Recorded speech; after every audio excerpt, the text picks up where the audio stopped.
The night before the wedding, Luis's ex-girlfriend asked him if he could hold her one more time. Everyone looked at me awkwardly, but Luis showed no restraint at all. He pulled her straight into his arms. I had followed him for 3 years, so he felt secure, convinced that I was inseparable from him. That was why, when I left, he said carelessly, "Tomorrow's the wedding." She'll come back obediently anyway. He seemed to have forgotten. I was never a simp who would let him trample all over me, and he was not the only heir of his family. Chapter 1. The day before the wedding, a group of Luis's friends came to celebrate his last night of being single. Egged on by the crowd, a young girl wearing little more than a few scraps of fabric bit onto a slice of orange and eagerly pressed herself against him. Amid waves of cheers, Luis caught the orange slice with his mouth and passed it directly into another woman's lips. Right in front of me, his fiancée, without the slightest sense of restraint. I curled up in a corner of the room, watching him bask in attention under the title of heir to the Luobai group, commanding admiration wherever he went. Although my family was also considered a rising force in the business world, in his eyes we were nothing more than nouveau riche who had only made it in recent years. Naturally, he looked down on me. Still, because our family held substantial liquid capital, enough to patch up his family's financial gaps, his mother graciously allowed me to come along, as if bestowing a favor, granting me the right to exercise the so-called legitimate wife's authority after my fiancé finished indulging himself among other women, so I could take him back in one piece. So I sat expressionless on the sofa in the corner, completely unaware that an uninvited guest had arrived. "When did you become like this? You're drinking so much. Why doesn't your wife stop you?" Luis's ex-girlfriend, Miranda, her eyes brimming with tears, shoved aside the scantily clad women, triggering a burst of shrill screams. Luis laughed arrogantly, looking at the puffed-up, furious Miranda. He snapped without hesitation, "My wife doesn't mind. Who do you think you are to mind?"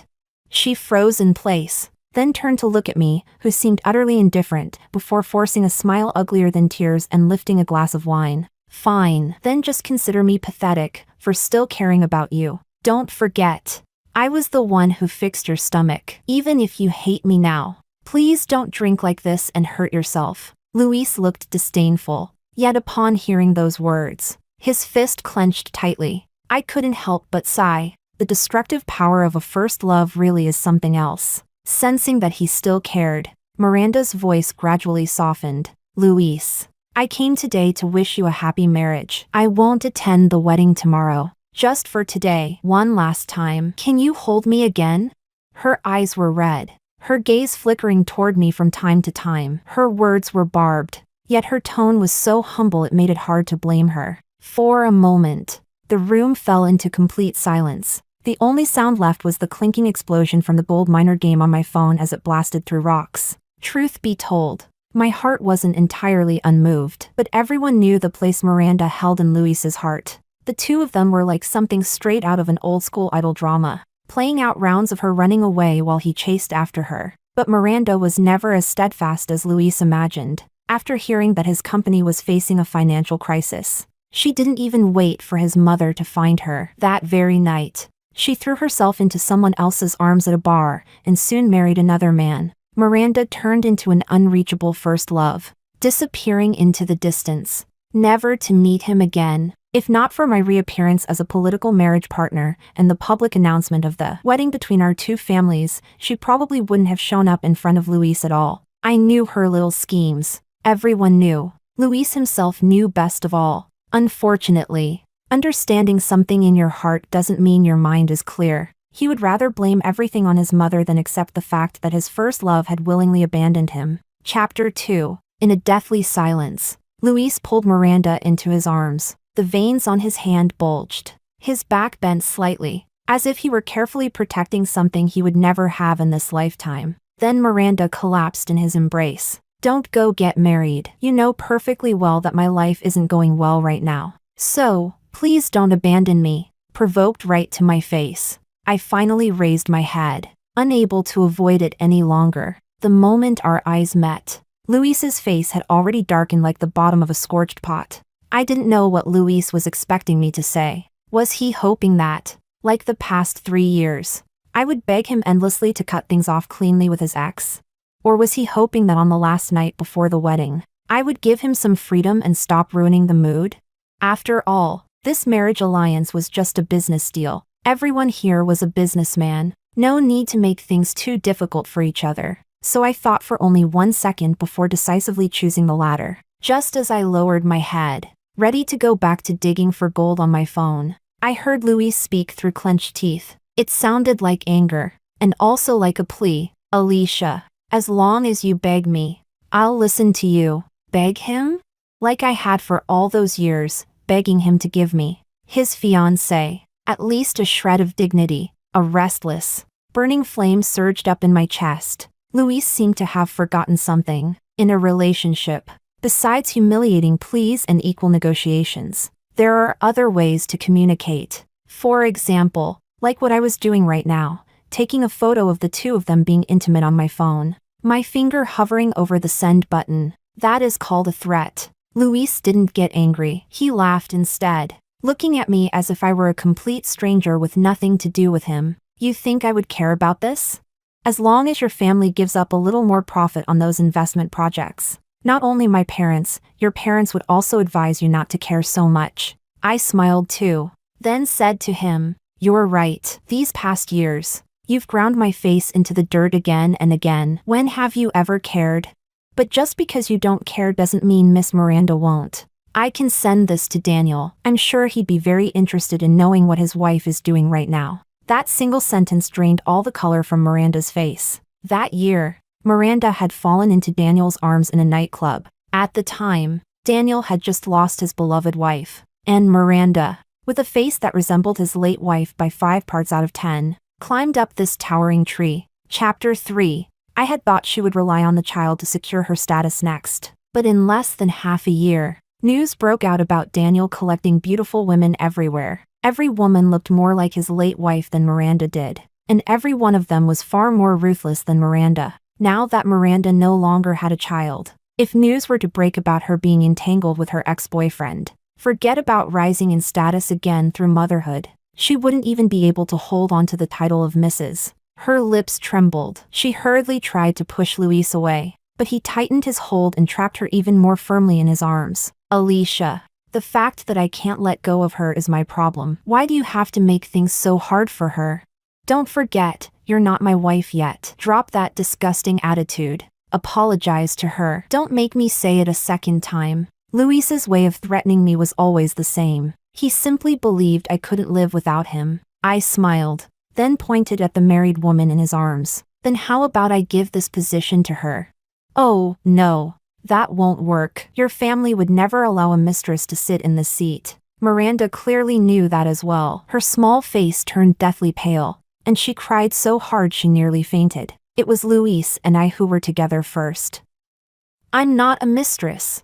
Before anyone could react, Louis stepped toward me and slapped me hard, knocking my face to the side. The look in his eyes was dark and icy, exactly like the day our parents from both families announced the marriage alliance. That day, he had looked at me the same way, like I was an enemy, and warned me, you're just a tool for a marriage alliance. Miranda is the only woman I love, so don't do anything beyond your status. Don't forget, your family still survives by relying on ours. 3 years ago, because of those words, I stayed carefully outside the boundary line he drew, except for moments when I had to step forward as his fiancée to protect the public image of both families, chasing away the women he had already grown bored with. I never interfered with his indulgent lifestyle. I followed behind him like that for 3 years, swallowing my anger, becoming a joke, regarded by all his friends as a simp. But Louis, back then, my family was weak. We barely survived by relying on your family's business. If I could marry you, my parents would have welcomed it with open arms. But over the past 3 years, as industry cycles shifted, my family's business steadily rose. Our cooperation with the Louis family gradually became mutually beneficial. Although your family still held the upper hand, it was no longer an era where a single harsh word from you could make me tremble. I touched my left cheek as the burning pain slowly spread across my face. Louis was a bastard, but I truly never expected him to hit me for Miranda. I curled my lips into a smile, tapped a few times on the chat screen, then turned and walked straight out of the private room. Behind me, I could hear his friends cautiously trying to persuade him. Bro, sister-in-law really left. Luis's voice was so calm it was infuriating. Tomorrow's the wedding. She'll come back obediently anyway. That position is hers sooner or later. What more could she possibly be unhappy about? Chapter 4. I walked to the side of the street. The early autumn wind carried a chill, and I pulled my coat tighter as I saw the message my mother had sent me. After finding out about Luis's disgraceful behavior tonight, she sent a long string of words meant to comfort me. Even after I told her, "Mom, he hit me. It hurts so much." She fell silent for a while. When she finally replied, her words went around in circles, but the meaning remained the same. She wanted me to be sensible and maintain the relationship between the two families. After all, we still have dealings with his family. Men, most of them are like that. Every woman has to go through this. In her heart, my greatest value as a daughter was to secure the family's resources and status. So what if I had to swallow a little humiliation? She had lived that way herself. I was a carefully planned transaction to her, just as she herself had once been a commodity waiting for the highest bidder. There might have been a trace of genuine affection, but it was never heavier than the face she had to maintain now. I had expected this long ago, yet I still couldn't help feeling disappointed. I tossed my phone into my bag and lifted my head toward the street corner. A man in an indigo trench coat stood there, looking as though he had been waiting for a while. He gently pressed a chilled drink against my cheek, massaging it a few times before speaking softly. Luis has always been like this, spoiled since childhood, allowed to do whatever he wanted. Everything was placed right in front of him, so he never learned to cherish anything. But if you stay with him, you'll live a stable life without worrying about food or clothing. Not like me. I've never been my family's first choice. Being with me will never be the easiest path. You've thought it through. Are you really choosing me? Hudson's voice was low. His bright eyes were gentle and deep. Even though this choice would benefit him entirely, he still laid everything bare for me with disarming honesty. He was Luis's older half-brother. Back then, his mother died from complications during childbirth. Their father used the excuse that a child needs a mother to care for him and quickly married Luis's mother. At first, Luis's mother treated Hudson with lukewarm indifference, until one day, she saw a photograph hidden in the safe. A picture of Hudson's biological mother. The same sharp nose bridge, the same striking eyes. If the two women's photos were placed side by side, even she herself might have mistaken one for the other. This world was, quite simply, a massive piece of substitute fiction. From that day on, Hudson became a thorn in her flesh, especially as Hudson grew older and gradually revealed his talent for business. While Luis, despite wearing the title of heir, kept making disastrous decisions. The stark contrast, pressure from shareholders, and complaints from the board drove that thorn deeper and deeper. She refused to direct her anger at her precious son. So Hudson was the one who suffered. At the time when her suppression of him was at its worst, he was sidelined at the company. He went to a bar to drown his frustration, and there, by sheer coincidence, ran into me, who had just been kicked out of a private room after following procedure to catch a cheating couple. Chapter 5. One of us was defeated. The other was in shambles. Thinking about it now, weren't we simply made for each other? I hooked my arm through his, feeling his body stiffen instantly, then pointed toward the metal advertising board by the street. Our reflections overlapped perfectly, impossibly well matched. Hudson, I don't want to be a commodity sacrificed for business anymore, and you don't want to spend your whole life being crushed under your brain-dead younger brother. Do you? Luis is far too arrogant. Even now, he still thinks I'm hopelessly devoted to him. You're much better. We'll keep this mutually beneficial. No feelings involved. My pledge to you is this: my family can inject $400 million in idle capital next. So don't disappoint me. Hudson moved his arm and pulled me into his embrace, letting out a low laugh. No feelings? The trace of regret in his tone flickered by, just enough for me to notice, but impossible to pursue. As long as you choose me, I don't need any pledge. But thank you. Likewise. I'll give you a gift tomorrow. How does that sound? Hudson took me back to the small apartment he had bought for himself in the city center. Through the window, I could see the Luo Bai Group's billboard, and the floor-to-ceiling windows of the CEO's office at the top floor. The warmth of the room made the alcohol in my system kick in, giving me a boldness I had no reason to justify. I sprawled onto his bed without ceremony. I'll just lie on the bed of our future marital home for a bit. You don't mind, right? Hudson went to wash up briefly and came out of the bathroom. I don't mind, but I sincerely suggest you put on a face mask, otherwise you might regret it tomorrow. After all, tomorrow you're going to be the absolute female lead who outshines everyone. On the way home, I kept pressing him about what exactly he had planned for tomorrow behind my back, but Hudson was stubbornly tight-lipped, refusing to say a word, deliberately whetting my curiosity. It was already late at night. Hudson completely overturned my understanding of his temperament. He seemed tireless, carefully bringing over a basin of warm water and facial cleanser to wash my face, even telling me to treat this place like a beauty salon I frequented. After cleansing, he applied a layer of face mask for me, then gently pressed his fingers against my temples. My phone vibrated a few times. It was Luis, sending messages that sounded like an attempt at appeasement. Miranda was drunk today and talking nonsense. Don't take it to heart. In his mind,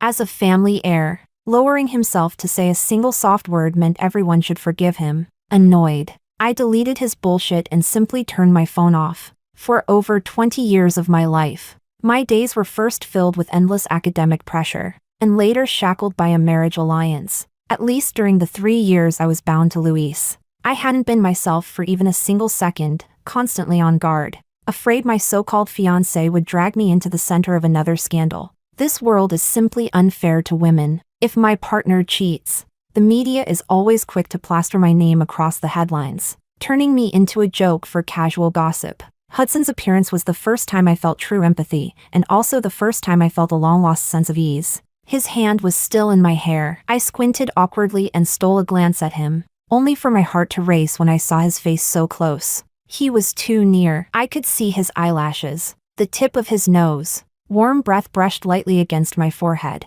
Unbearably intimate. If he acted like this in a beauty salon, he definitely wouldn't be considered a proper technician. Hudson, HM? What I really wanted to say was, if the marriage alliance back then had been between you and me, how wonderful that would have been. I think I might have truly fallen for you, but I didn't say it. In that household, his position was far worse than mine ever was in my own family. He had no real voice there. I didn't want to poke at his wounds, so with my face burning red, I only managed to say, "You're really good looking. When we go to register our marriage, could you maybe not look prettier than me?" Chapter 6. When I woke up, a thin blanket was still draped over me, light and carrying his distinctive minty scent. I stared at the second hand on the wall clock as it moved in circles, my unease growing with every passing second. Changing the groom at the last minute. Such a crazy idea. How could Hudson be willing to cooperate with me so readily? Would things really go smoothly? Would the Luis family agree? Yet he looked completely untroubled. He took a silk scarf out of the closet, wrapped it gently around my neck, then took my hand and led me outside. After dropping me off at the wedding venue, he left to negotiate. I felt uneasy, but still followed the process step by step and put on the wedding dress. After who knows how long, Luis appeared outside the dressing room, dressed to the nines. It was the first time he had seen me in a wedding gown. The guilt already lingering in his features was joined by a flash of amazement. Perhaps his mother had warned him, making him realize he should show me some basic respect. Standing behind me, he spoke in a calm voice. "Alicia, I drank too much last night.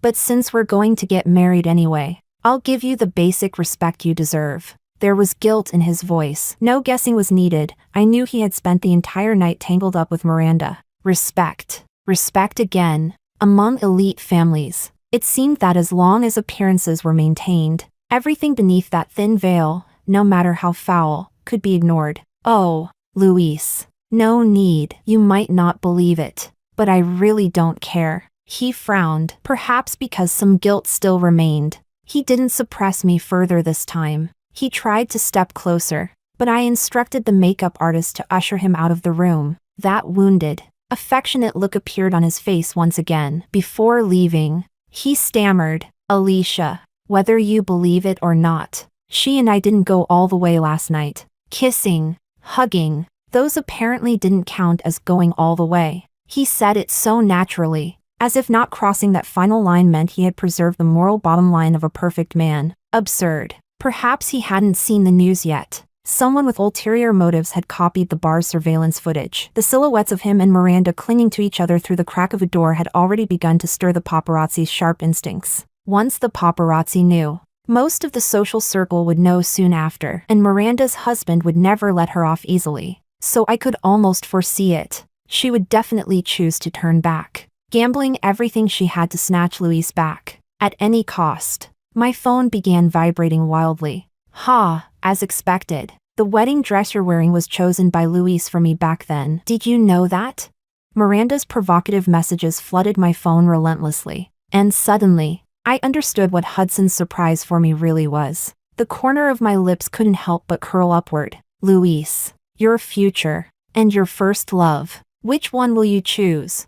Chapter 7. As the wedding music began and the guests took their seats, I wore my trailing wedding gown and prepared to walk toward the center of the banquet hall. Then the long-anticipated accident arrived right on time, finally allowing me to breathe a sigh of relief. Even if the wedding was doomed to be suspended, I didn't want to stand in front of Luis and swear vows of lifelong companionship. Bad luck clings to words like that. Miranda, also dressed in a wedding gown, burst into the center of the crowd and shouted at Luis on the stage. Luis, I already missed you once because of my cowardice. I don't want to miss you a second time. She wasn't wrong. That wedding dress fit her better, like it had been tailored just for her. Only, wrapped in the tight tulle skirt, a slight swell was visible at her lower abdomen. She thrust her belly forward in a show of defiance. Our child is already 13 weeks old. Even if your family doesn't want me. Are you saying you don't want the child either? I froze where I stood. I hadn't expected Miranda to actually be pregnant. Over the past 3 years, I never expected Luis to love me, nor did I foolishly imagine he would remain faithful. But I truly never thought he would fail to show even the most basic respect owed to a marriage alliance partner. Isn't it laughable? In elite marriages, the bottom line isn't fidelity, it's simply not producing illegitimate children. And even such a low bar was something he couldn't meet. I straightened up, walked over to Luis, and slapped him with all my strength. Luis, I'm only returning one slap. You're getting off cheap. Miranda was still Daniel's wife. If this news had broken after I married Luis, not only would his already declining family be hit hard, even my own family would suffer a devastating blow from public opinion. How dare he? Behind me, my bridesmaids, young heiresses from families connected to ours, were blunt and outspoken, with lips pursed. One of them blurted out, "A 13-week belly isn't that big. That looks more like a stuffed pillow." There are so many women trying to cling to power these days, they'll use any trick. Sister, don't be too upset. The girl spoke without any regard for Luis's family. His expression grew uglier by the second. His long-hidden first love was being labeled a gold-digging schemer, and the one saying it was someone he couldn't afford to offend. The feeling was easy to imagine. Alicia, I'll give you an explanation. I didn't. You didn't what? Do you dare say you didn't sleep with her? Do you need the media to release the bed photos before you admit it? But she shouldn't have gotten pregnant. This time it really was her being reckless. Before Luis could finish his sentence, Miranda, down on the floor, flung an entire stack of medical reports into the air, triggering gasps throughout the room. So what if she hid a pillow under her dress? So what if she exaggerated for effect?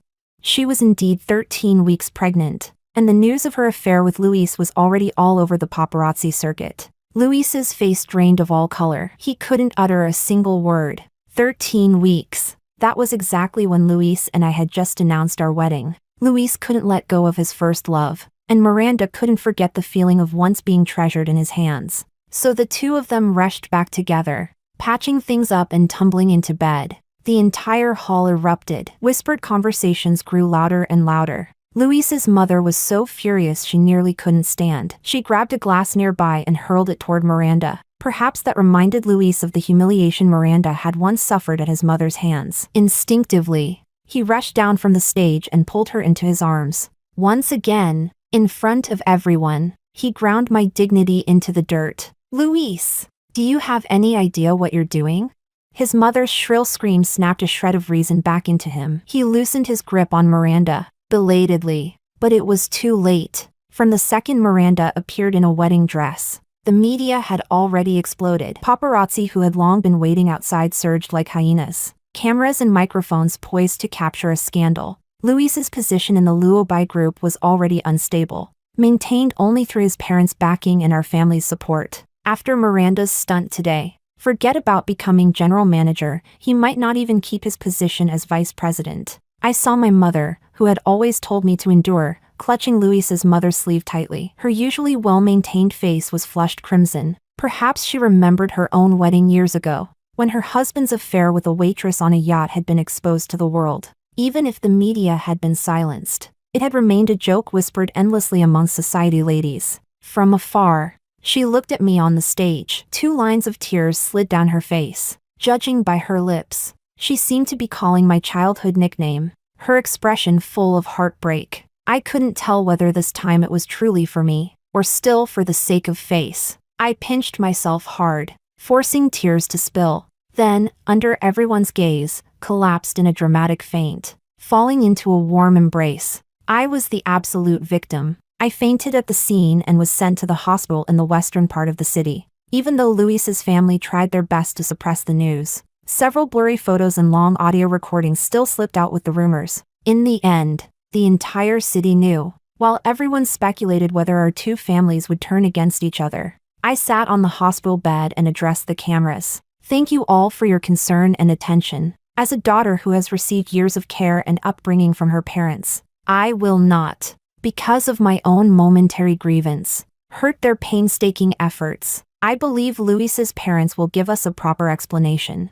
Our families had been in business together for many years. Even if our relative positions had shifted, business wasn't something that could be cleanly divided by who was stronger or weaker overnight. Everyone understood, forcing a split would cost both sides dearly. As the victim of this marriage alliance, I showed a weary smile to the cameras and still insisted on sharing my family's burdens. Seen through anyone's eyes, it was enough to move them to tears. My parents visited me at the hospital several times. How could my little schemes fool them?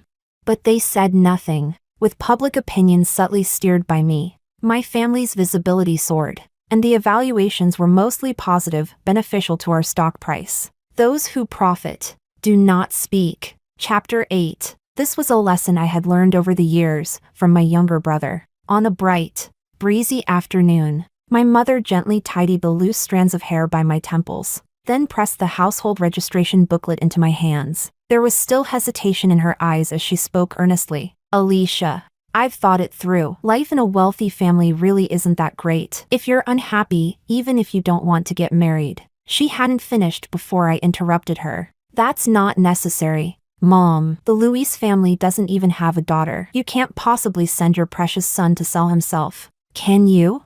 The moment the words left my mouth, even I was startled. I thought my heart had long gone numb, yet my tone still carried an edge of reproach. She froze for a second, then met my calm, emotionless gaze. For my brother's position in the family, no matter what, you were always going to sacrifice me in the end, weren't you? She avoided my eyes. In the end, she said nothing and left the hospital room. When the door opened, she ran into the person who would give that appropriate explanation. Hudson came to see me with flowers. He nodded politely to my mother. Sunlight spilled over him, giving off a warmth that felt almost tangible. He looked tired. His hair wasn't deliberately styled. He set the flowers by my bedside and began peeling an apple for me. Hudson, thank you, but I really don't like eating apples. You saw the apples my mom brought in, right? But she doesn't know that I can't eat apples at all. I'm sorry, Alicia. It's okay. You're the one person who never needs to apologize to me. Silence spread. I looked at his exhausted face. Are you very tired today? His shoulders stiffened slightly. Then he answered awkwardly. I'm fine. I thought you said that on the day we registered our marriage. I absolutely shouldn't look better than you, so I deliberately didn't sleep last night. He placed his own household registration booklet on the bedside table, then took out a ring. Alicia, even if this is cooperation, I still think you deserve a proper proposal. Alicia, thank you for choosing me when I had nothing. So if I'm fortunate enough for our lives to intersect, it will be the honor of my lifetime. He lowered himself completely, kissed my hand, but didn't force the ring onto my finger. On his left hand was already a plain band, as if to say he had willingly bound himself to me long ago. A document I had assumed was a prenuptial agreement was spread open. It stated clearly that Hudson voluntarily gifted 10% of the company's shares to Ms. Alicia before marriage. I don't have much right now, Hudson said softly, but I can give you everything I have. If Louise's mother heard those words, she would probably be furious beyond measure. 10% of a publicly listed company. For an individual shareholder, that was an unimaginably massive stake. She had fought openly and secretly for over 20 years, yet only held 3% in her hands. Tears slipped down my face, completely beyond my control. I had pretended not to fight, not to want, for far too long. So when someone placed their heart directly into my hands, I simply couldn't pretend not to be moved. I do. My fingertips trembled slightly as I slipped the diamond ring onto my own left ring finger. The size was perfect. How wonderful. It had been designed just for me. For once, I didn't have to give it to anyone else. Alicia, what are you doing? Chapter 9. The hospital room door opened again. Luis stood at the doorway, a bag of apples in his hand, his face pale as paper. Hudson didn't even turn around. He only smiled in satisfaction after seeing the diamond ring on my finger. It suits you perfectly. It was custom made just for you. No one will ever show up in front of you again wearing the same thing, trying to flaunt it. He never looked back. Yet every word carried sharp irony. Luis's trembling voice sounded again. No, about Miranda's wedding dress. I can explain. She secretly used my phone to contact the designer.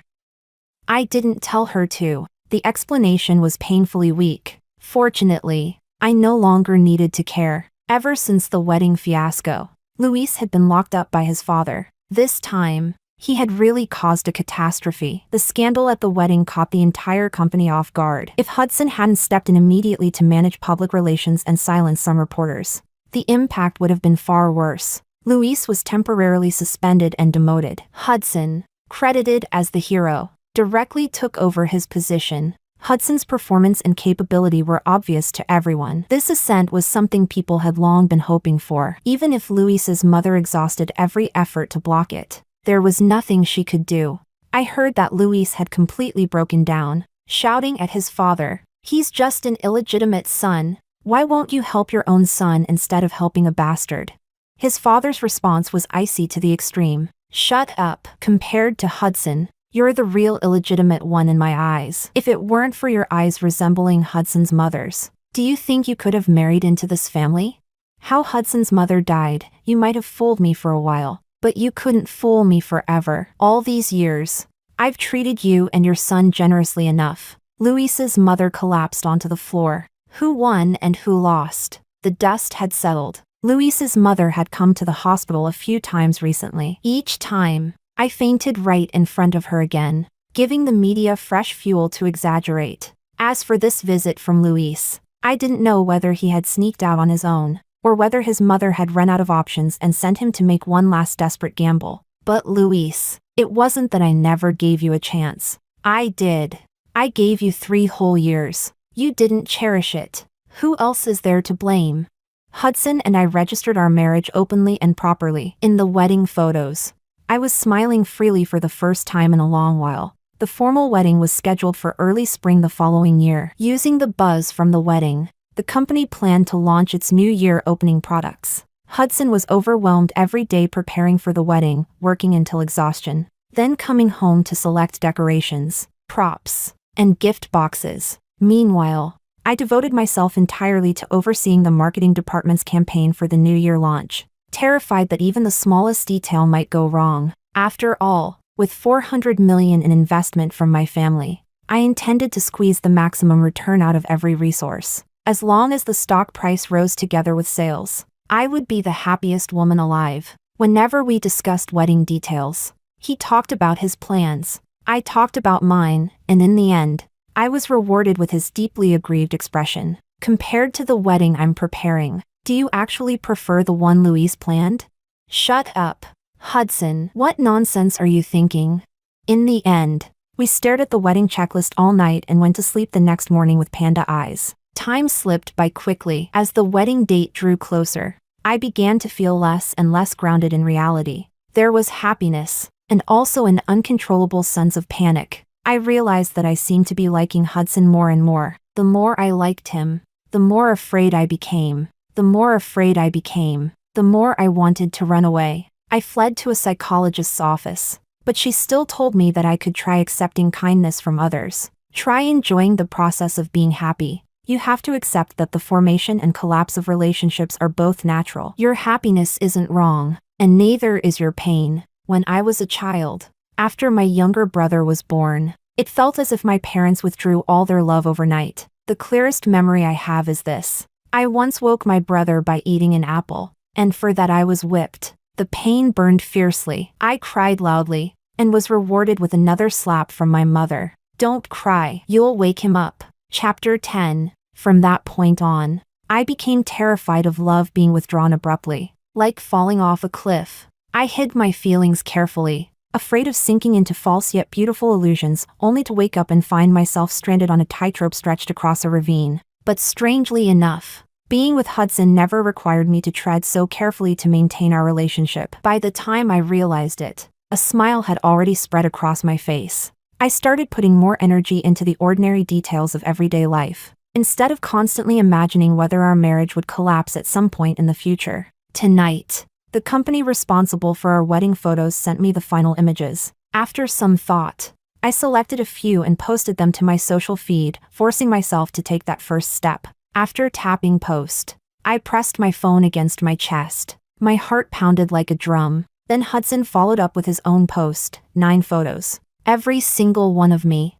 I had considered the possibility that Luis, that unhinged man, might track me down through the internet. What I hadn't expected was for Miranda to get to me before him, waiting right outside my door. After Hudson and I registered our marriage, I moved straight into his small apartment downtown. Hardly anyone knew about it. Yet the day after I posted those photos, Miranda somehow traced her way through several layers of connections and stood outside our place all day. By the time I got off work, it was already 8:30 p.m. I was carrying my Thursday fried chicken when she blocked me at the door. The once proud woman who had always lorded over me dropped straight to her knees, begging me to spare her life. She said that as long as I remained angry, Luis would never let her go. You're the one who truly likes Luis, aren't you? Now he loves you to the point of madness. Why force yourself into a marriage of convenience with someone you don't love?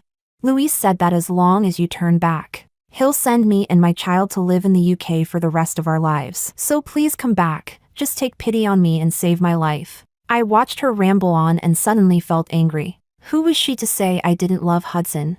My gaze turned faintly pitiful as I looked down at her, a girl with no background, exhausting every trick she had to squeeze into this circle. What a shame. After all these years hovering around the wealthy elite, she still hadn't seen through it. In all those years I'd been angry. Had Luis ever once truly stood on my side? He was merely venting his current frustrations onto Miranda, who had nothing left. And besides, why should I take back a man who had already betrayed me? I curved my lips into a mocking smile and said to Miranda, I'm not like you. I have no interest in men who've betrayed me. But you don't even need to rely on him. I can send you to the UK myself. And if I want to, you'll stay there forever, never able to come back. Would you accept that?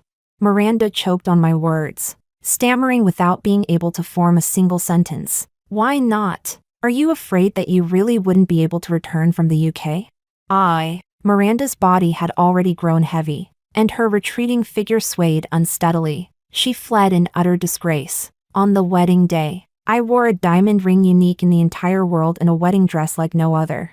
I had specifically instructed the designer to add a hidden pocket to the gown, so I could work on my phone right up until stepping onto the stage. And so, a farce unfolded. The groom, overwhelmed with joy, prepared to kiss the bride, tears streaming down his face. Meanwhile, the bride had just received news that the company's product was selling out explosively. She grinned from ear to ear, smiling so widely the groom couldn't even find a place to land the kiss. When the officiant asked for the second time, "Do you agree?" Oh, yes. Yes. The groom's face darkened. He raised a bouquet to block their faces and bit down hard on the bride's lower lip. The wedding was held by the sea, not confined to an indoor banquet hall. After the simple ceremony, The guests were free to enjoy the private beach. The beach was secured with layers upon layers of guards. No uninvited person could possibly appear. Daniel was also invited and exchanged a few polite words with us. By his side was a young woman who resembled his late wife even more, wide, innocent eyes blinking as she obediently looped her arm through his. She looked harmless. Yet behind the scenes she had spent a great deal of money making Miranda's life in the UK miserable, nearly forcing her, pregnant, into homelessness. The timing of Miranda's pregnancy had always been ambiguous. Afraid the child might actually be Daniel's, she tormented Miranda relentlessly. And Luis, who had once promised Miranda a life of luxury in the UK, turned a blind eye to all of it. He wasn't foolish enough to offend a woman who might become Daniel's next wife for the sake of a mistress. Luis appeared in front of us with a glass of wine, his gaze lingering on my slightly swollen lips, his expression complicated. I drank openly, watching him finally deflate like a punctured balloon. I saw the light drain from his eyes as he forced a self-mocking smile. Alicia. You should call me sister-in-law. Hudson cut in firmly, making it nearly impossible for Luis to maintain his polite facade. If Miranda hadn't disrupted our ceremony last time, would we have already been together? His eyes were reddening, so convincing it almost made me believe he loved me to the core. Does that really matter? You're only this miserable because the once confident you suddenly lost both options, me and Miranda, at the same time. Why pretend to be devoted now? But I really didn't. I truly made up my mind. After marrying you, I would have settled down and been with you. I let out a cold laugh. By settling down, do you mean secretly keeping a mistress in the UK or somewhere else I can't see? And then having us all coexist peacefully? He took a deep breath and said with utmost sincerity, believe it or not, I only touched her once when I was drunk. And I used protection. The child in her womb isn't mine. Oh, after Luis left in a daze, Hudson wrapped an arm around my shoulders and muttered sourly into my ear. You know that's impossible, right? Miranda was someone I arranged. And I was the one who sent their videos to the media. As long as I was around, he was never going to complete that wedding. Family security is always tight. Without my involvement, how could Miranda have successfully broken in? I sabotaged your wedding with Luis like that, wife. You're not mad, are you? I clinked glasses with him and pinched his cheek soothingly. Not mad at all. After all, the day Luis met Miranda, I poked several holes in his condoms. I wasn't wrong. The two of us really were made for each other. Hudson, my feelings for you were the same. Long planned. Extra, Hudson, falling for her. Chapter 1. Even after we got married, everyone seemed to believe that Alicia and I wouldn't have a good ending. Even Alicia herself thought so. At a business reception, several executives tried to curry favor with me and secretly slipped a hotel key card into my hand. On the back of the card was a vivid red lipstick mark. What it implied was obvious. Alicia didn't seem jealous at all. She was even chatting casually with my secretary. Meanwhile, my heart felt inexplicably sour. She probably didn't know that I had liked her for a very, very long time. Chapter 2. Many years ago, she came to our house with her parents. During the dinner, she seemed to be treated like a commodity, a bargaining chip pulled back and forth across the negotiating table. Her eyes were bright, carrying both ice and fire within them. She was like a blade of grass, tough and resilient, growing vividly in a brutal environment. I didn't understand what love at first sight was. By the time I realized it, my heart was already pounding uncontrollably. That was when I learned she had a younger brother, 10 years her junior. He had no ambition, yet was designated as the family heir solely because of his gender. A family like that, even someone from the Qing dynasty would call it feudal. My father and my aunt thought her family had risen too late, mere nouveau riche, unworthy of Luis, so they pushed me forward instead. My aunt wore a hypocritical smile, believing that using a nouveau riche's daughter would be a way to humiliate me. What she didn't know was that while I put on a facade of being insulted, I was ecstatic inside. Reality proved that extreme joy often leads to carelessness.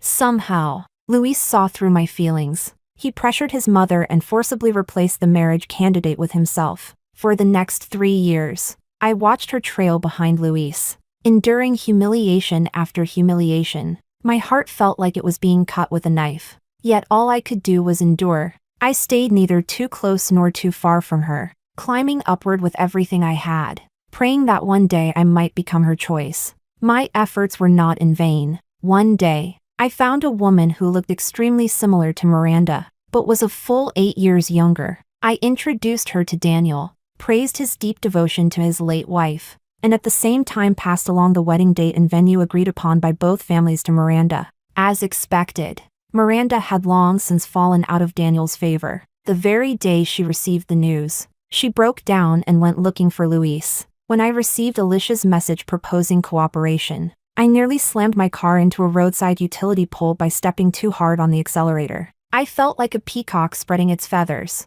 desperate to show her everything I was capable of. Chapter 3. On the day I proposed. She asked why I looked so exhausted. Panicking. I said it was because on the day we registered our marriage, I absolutely couldn't look better than the bride. What a ridiculous excuse. The truth was that I was so excited I didn't sleep all night. The butler even caught me practicing my proposal on the terrace. And in my panic, I banged my head. But none of that mattered, because she said yes. She said she had been planning me all along. What she didn't know was that, in the time she couldn't see, I had also been walking steadily toward her. Chapter 4. I came back to my senses, returned the hotel key card, and pulled the secretary who attended the reception with me aside. I instructed her to blacklist those filthy men from our company in the future. The slightly airhead secretary blurted out a classic line straight out of a CEO romance novel. Boss. It's been a long time since I've seen Alicia smile like that.